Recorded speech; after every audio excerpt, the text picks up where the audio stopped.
I'm Mr. Sensible. If it's your first visit, make yourself at home.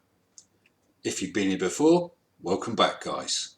Today, we're going to look at something from ODDTV, all about NASA and low Earth orbit. Take it away, ODD. NASA claims that we successfully landed man on the moon 6 times between 1969 and 1972. I know, it's really cool, isn't it? Here we are in 2016, and NASA constantly tells us that we can't go beyond low Earth orbit. I know. Really sad that we can't go beyond low Earth orbit right now. Low Earth orbit is between 99 miles and 1,200 miles away.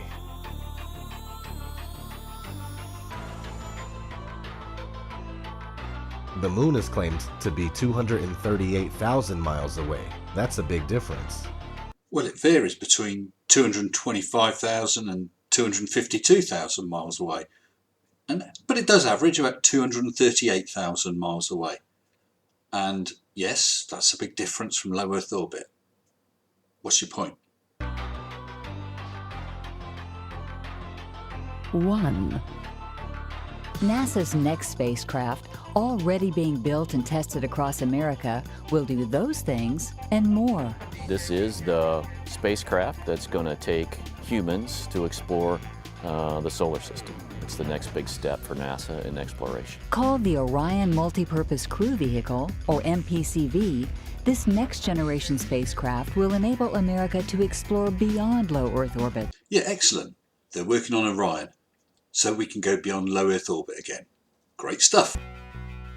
2. As we get further away from Earth, we'll pass through the Van Allen belts, an area of dangerous radiation. But Orion has protection. Shielding will be put to the test as the vehicle cuts through the waves of radiation. Sensors aboard will record radiation levels for scientists to study. We must solve these challenges before we send people through this region of space. Again, more good stuff. They're working on avoiding the harm that can come to the occupants of the Orion. Spot on. Good job, NASA. 3. Plan that NASA has is to build a rocket called SLS, which is a heavy lift rocket. It's something that is much bigger than what we have today, and it will be able to launch the Orion capsule with humans on board, as well as landers or other components to destinations beyond Earth orbit. Right now, we only can fly in Earth orbit. That's the farthest that we can go, and this new system that we're building is going to allow us to go beyond and hopefully take humans into the solar system to explore. So the moon, Mars, asteroids, there's a lot of destinations that we could go to, and we're building these building block components in order to allow us to do that eventually. ODD, I'm beginning to wonder what you're getting at. They're working on the SOS heavy lift rocket. They're working on the Orion capsule, all to go beyond low Earth orbit. What are you saying? 4. The kinds of technologies that we're testing out on Space Station are definitely helping us with our goals of going beyond low Earth orbit. So we have a really robust exploration program at NASA. So yes, we know NASA's working on being able to explore beyond low Earth orbit. Go on, give us number 5. 5. And unlike the previous program, we are setting a course with specific and achievable milestones. Early in the next decade, a set of crewed flights will test and prove the systems required for exploration beyond low Earth orbit. Yes, it was planned. Yes, they are working towards it. What is your point? So how did we send humans to the moon 6 times so early on, but we can't figure it out in 2016? How was it so easy to go to the moon in 1969 using this flimsy lunar module? That is the Lunar Excursion Module. It was not the main means of transport to the moon. It might have been used as some extra space, but it didn't provide any of the thrust or whatever to get them there. It was used to go down to the surface while they explored and then the top half of it returned to meet the command module with Michael Collins. This isn't difficult. Even more interesting, who was already on the moon filming the arrival of the module?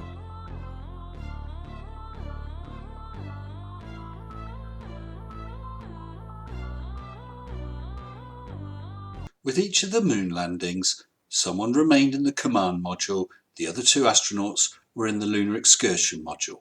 That is film of the command module taken from the lunar excursion module. I don't know why you're so amazed at this bit of film either.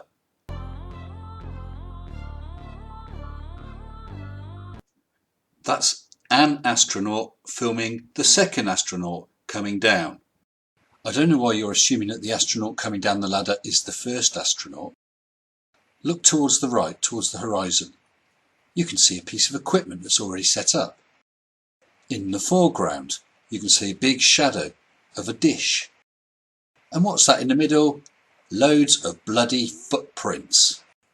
This isn't forensic analysis. This is just looking at the bloody picture and using an ounce of common sense.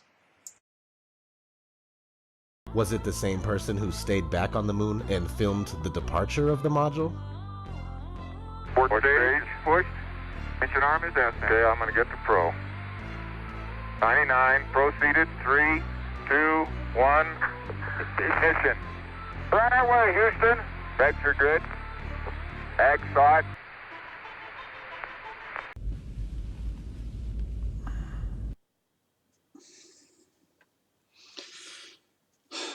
The camera was pre-programmed to tilt when it was commanded to from the Earth.